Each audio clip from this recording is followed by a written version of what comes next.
Beautiful Urdu stories کے ناظرین السلام علیکم۔ پیارے بچوں، ایک دفعہ کا ذکر ہے، ایک درزی اپنی دکان میں بیٹھا کپڑے سی رہا تھا کہ اچانک سے وہاں ایک ہاتھی کا بچہ آ گیا اور اچانک اونچا اونچا بولنے لگا۔ درزی نے اس کو ایک روٹی کا ٹکڑا دیا اور ہاتھی ہمیشہ درزی کی دکان پر آیا کرتا تھا۔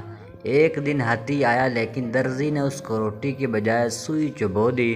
ہاتھی بھاگ گیا۔ اگلے دن ہاتھی پھر آ گیا لیکن اس کی سونڈ کیچڑ سے بھری ہوئی تھی اور اس نے اپنی سونڈ سے کیچڑ درزی کے کپڑوں پر پھینک دیا۔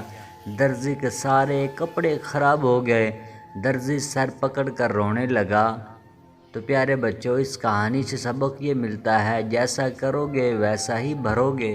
امید کرتا ہوں آپ اس بات پر عمل کریں گے۔ ملتے ہیں نیکسٹ ویڈیو میں، تب تک کے لیے اللہ حافظ۔